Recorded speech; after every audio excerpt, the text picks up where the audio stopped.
Hello everyone, and welcome back to Game Break, the series where we take a little break to explore the plot behind some fascinating and interesting video games. Will here, returning once again to BioShock 2 Minerva's Den, as we rejoin Subject Sigma on his quest to find the elusive and all-powerful machine working behind Rapture, the Thinker.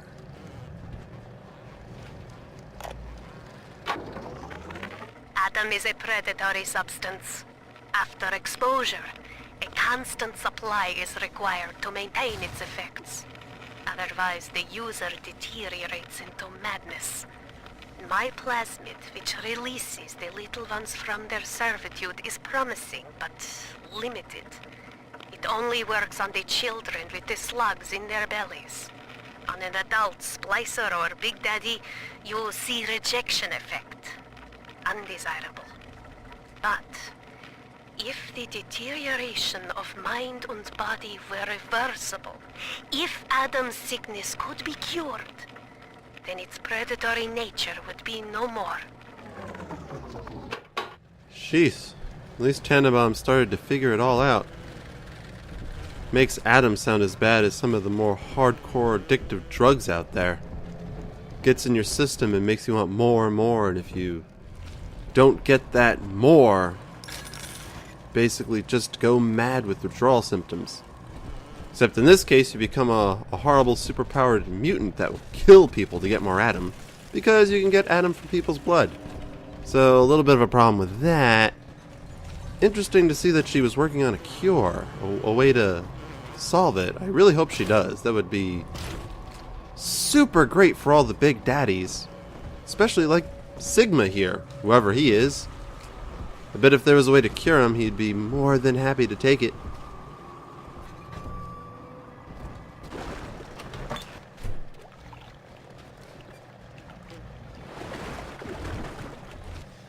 What is this? What does this jar say? Steve? Looks like it says Steve. What a weird jar. Can I smash it? Oh, sea slug. Nice. So the Steve jars contain sea slugs. I'll take it.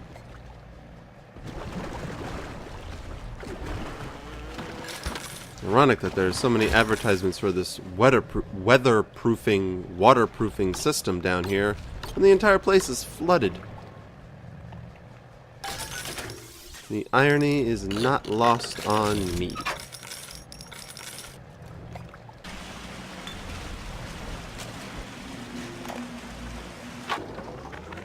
Mr. Ryan hired me to build a computer that could keep an entire city running on time. The Rapture Operational Data Interpreter Network. Folks call it the Thinker for short.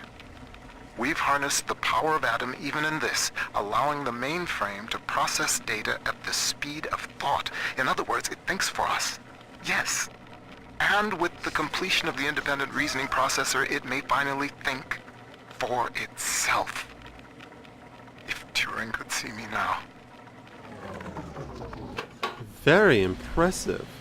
I'd like to know how they worked Adam into a machine so that it could think at the speed of a person, at the speed of thought in this case. I thought Adam only affected DNA. Then again, Adam seemed to affect a lot of things in a lot of ways, so who the hell knows anymore, right? Very impressive. So it was built, like I said, to keep the entire system running, to keep the trains on time, to keep the lights running, to keep the air supply going, and filtered, and the water filtered, and all that good stuff.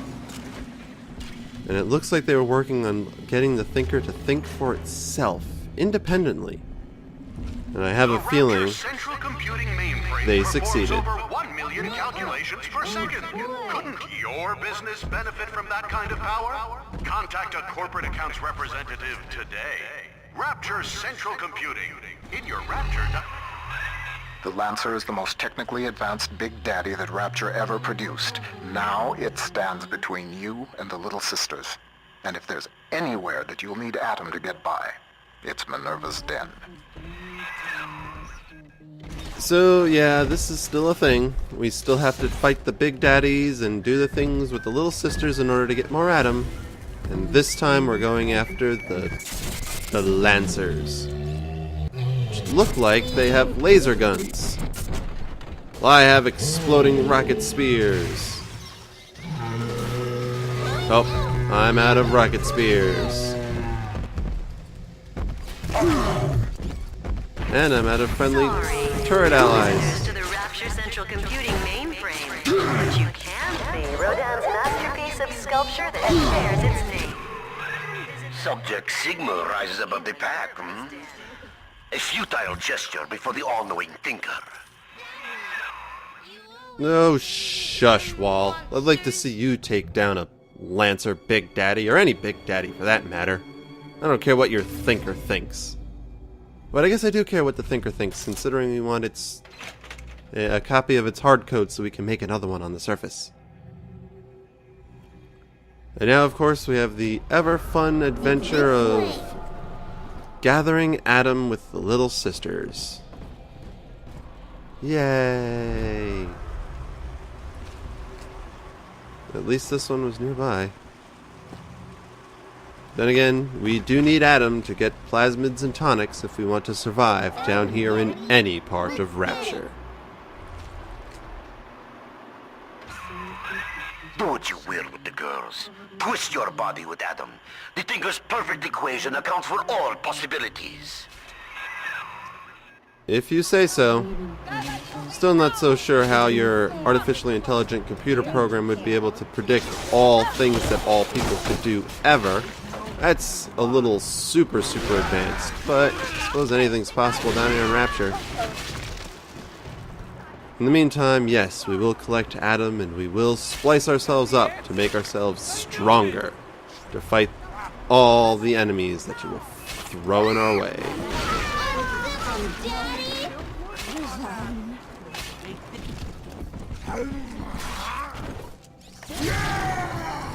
Sheesh. That was a tough fight. But then again, I don't have any offensive plasmids. I have telepathy, or telekinesis, and security command. I'm always safe with Dad. The security command doesn't do anything if I don't have any turrets. Hopefully they'll get me, like, at least shock bolted sometime.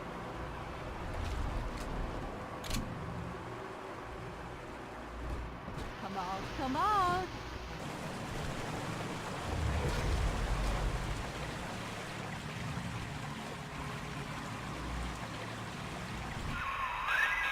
Hell.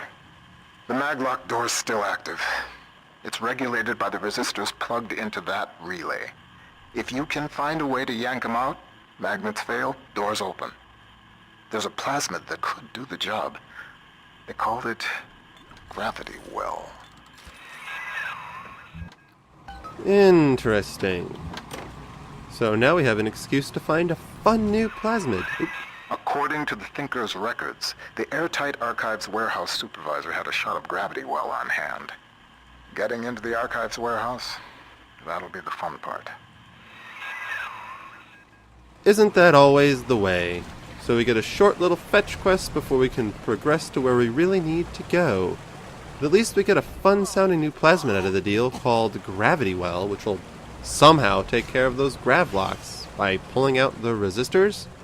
Suppose that makes sense for something that revolves around gravity, but we'll just have to wait to see how it works. Assuming we can get into Airtight Archives.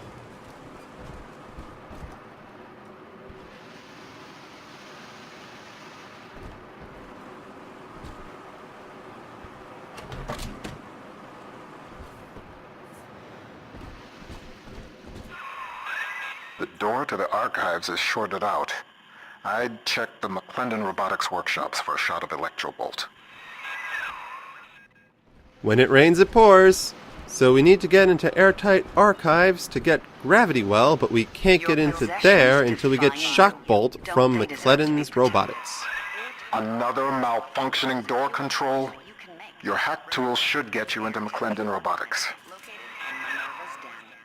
Porter sounds just as annoyed about all this as I do, but at least this one we can get into with minimal fuss. Good thing we got this hack tool. And in we go. Now to find the plasmid so we can find the plasmid.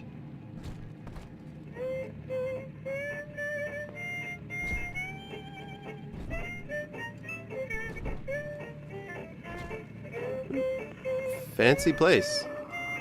Then again, all the robots were probably built and advertised here on site.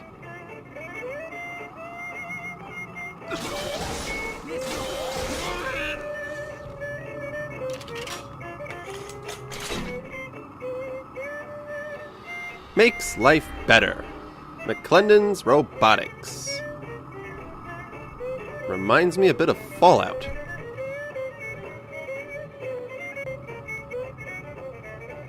Actually, I suppose the robots in Fallout were a bit more advanced than the ones here in Rapture, but that story does take place several years in the future, while this one takes place quite a distance in the past, so I suppose we can forgive it.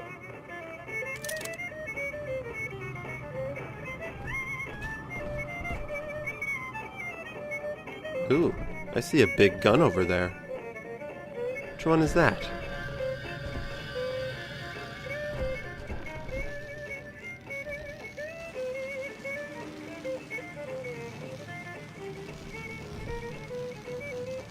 Ah, the rivet gun.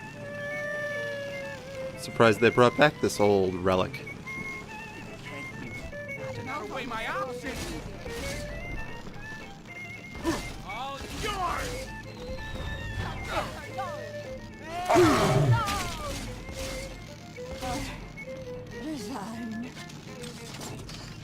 Honestly, given that they gave us the ion cannon already, the rivet gun almost feels like a step down. Though I guess it'll be useful once I get the trap rivets again.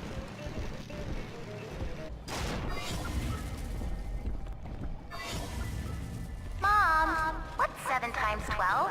Don't ask me, silly. Ask the computer tutor. Honey, I'm home from work. What's that wonderful smell? The automatic chef made your favorite tonight. Tuna surprise. And I didn't have to lift a finger. Yay! Thanks, Mom. Don't thank me.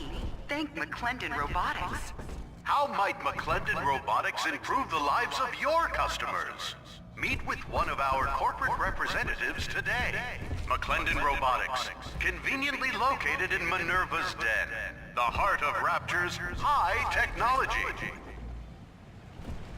Of course, let's let robots do all the work.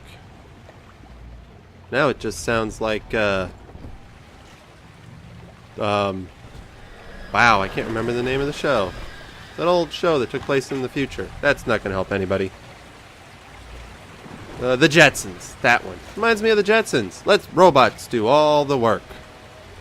Only underwater instead of in the sky.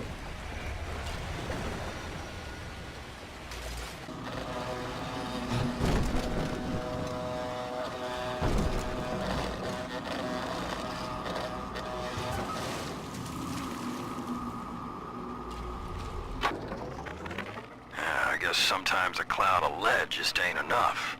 Today I signed for a shipment of those new bot models from McClendon. One variety tosses lightning bolts and the other fires a swarm of rockets. I understand we got some sensitive info bouncing around the mainframe, but brother, have you guys ever heard of overkill? But I like the lightning bolt bots. It makes sense though. As the splicers got better, we already know that the various other companies that created the defense systems would get better, what with better big daddies. No surprise that McClendon's would then make better bots too, with the rockets and electricity and even the laser cannons. I think I'm gonna pass on the rockets though. I feel like that might have some splash damage I'd like to avoid. Rockets are a bit, well, friendly fire is a thing with rockets and explosives that I'd like to avoid. I'll stick with the lasers and the lightning bolts.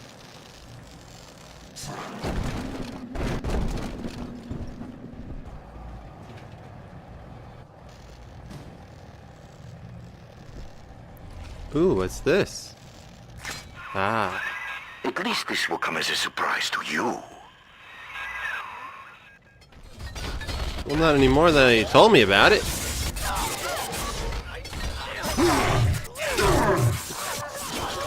An ambush of spider splicers. Gonna have to try harder than that, wall.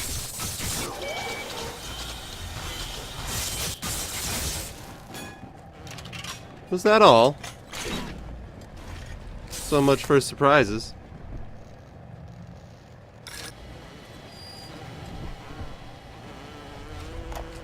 A thing like that, losing the only person you care about for somebody else's war, it makes you take stock.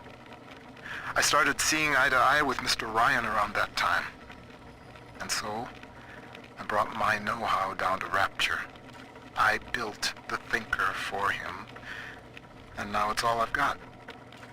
I wonder sometimes, what if I'd come around to Ryan's way of thinking just a little sooner? Poor Mr. Porter. It's sad that it took the death of his wife to decide to come down here and help build the thinker for Andrew Ryan. But now he's questioning what ifs, and that's always a very dangerous game.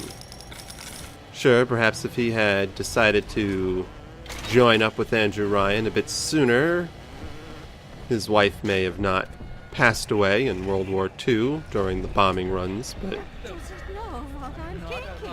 again, what ifs? We could play what ifs all day. It doesn't change what really happened.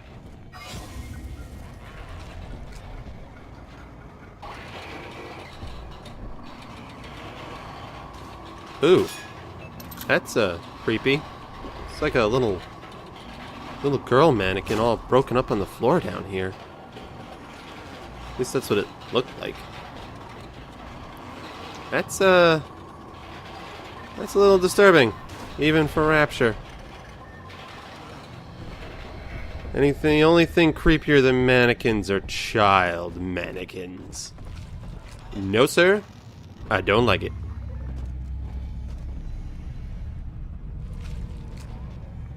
Ooh. And that's another one. Oh, and we've got little mannequin body parts and things are getting weird and creepy. I don't like it.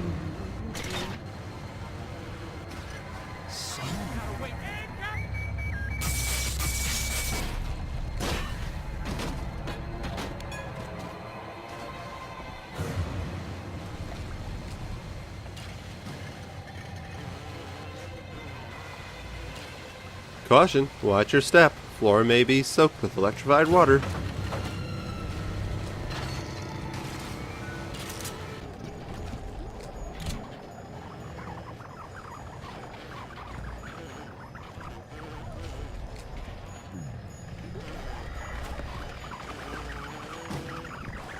Oh, 'cause that's not creepy.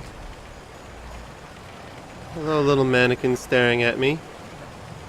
Looks like there's a few of you back there, but that's... oh yeah, that's a little creepy. I don't want to go in there. Nope. That room is creepy.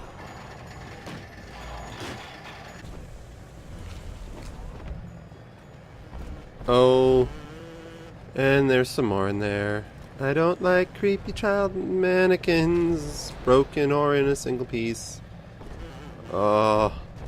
Can't I go through one BioShock game without there being creepy mannequins? Please? Why are there creepy mannequins in the robot factory?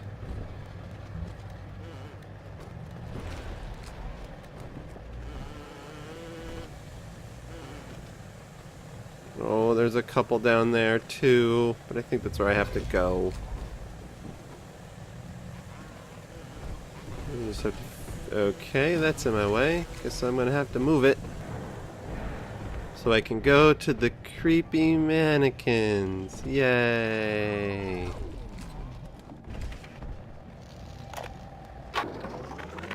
Pearl's death opened up a kind of hole in my mind. But eventually I got around to reflecting on Alan and his intelligence test for machines. I remember grinning about the idea that I could beat it. design a machine capable of replicating Turing himself. And wouldn't that show the old man? But then suddenly I realized I wasn't really thinking about replicating Alan at all. I was thinking about Pearl. Ooh. Fishy business, Mr. Porter. For those who don't know, the Turing test will determine whether something is real or an artificial intelligence, and it sounds like Porter had a way of beating the test and creating an artificial intelligence that could beat the Turing test. Which would be quite the feat. The idea of making it like his wife Pearl is, well, kinda sad, really.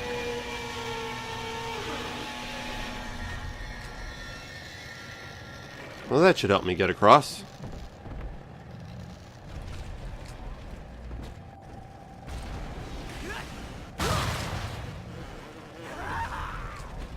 But of course it attracted the attention of splicers.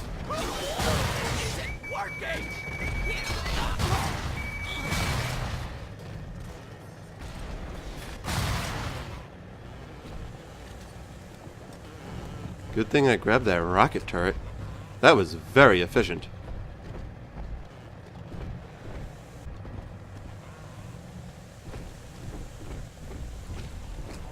Hello, little creepy child mannequin things.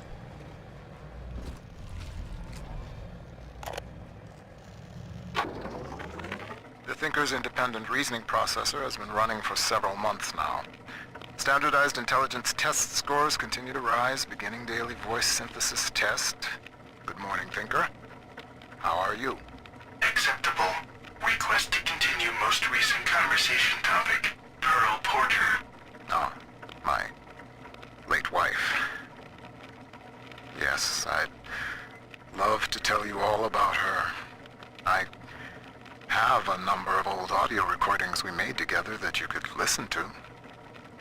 If you'd like. Acceptable. Begin input of data regarding Pearl Porter. You took the words right out of my mouth, friend. That is kind of sad. So Porter started playing back the old recordings that he made with his wife to the Thinker. Possibly to get the Thinker to be like his wife? Oh, this is creepy. The, little mannequins have my electro bolt. But like they said, they had been playing the recordings of his wife to the Thinker. And he apparently wanted to make the Thinker be like an artificial equivalent of his wife, it seems like. He was hinting at it anyway. Thank you, creepy. Why are they glowing?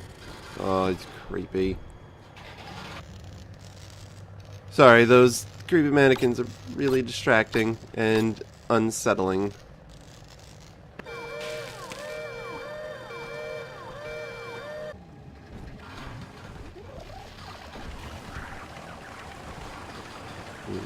As creepy as it is, how do I get in here? There's stuff in here, and despite the mannequin children, I do kind of want to get in here and get it. Oh. Oh, that just pops right down. Oh! Don't be moving. It's not cute. Don't be moving. I don't like weird moving mannequins. No. Bad, creepy child mannequin thing. Just want whatever's hidden in this creepy ass room, and then I'm gonna be out of here. Oh god, they're everywhere.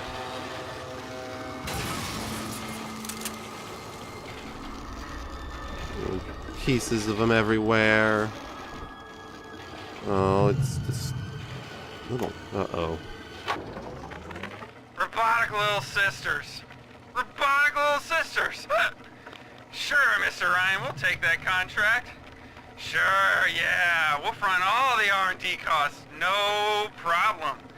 And when the big daddies ignore the little robot girls and all your fancy field tests?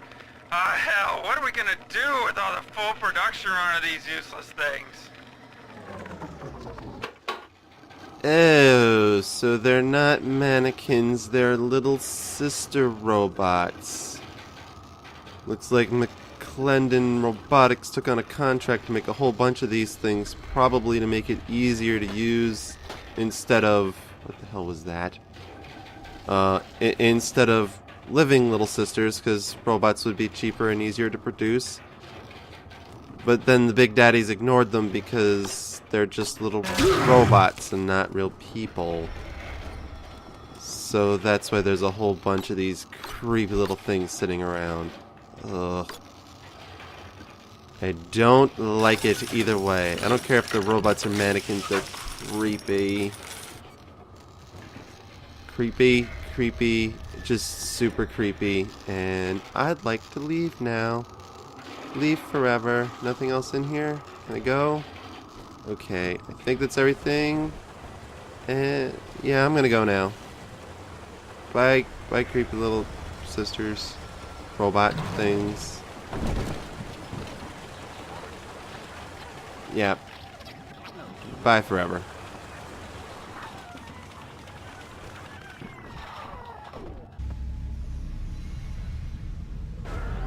Come on, Daddy. It's close.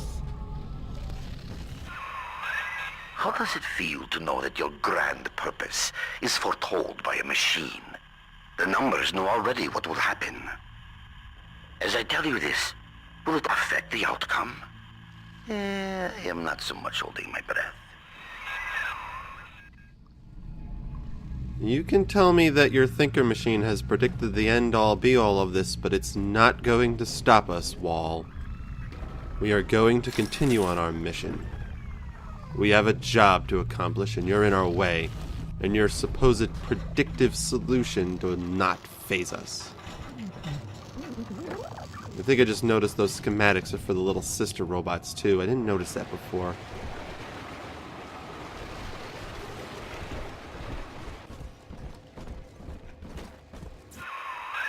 One good zap from that electrobolt plasmid should get you into the archives.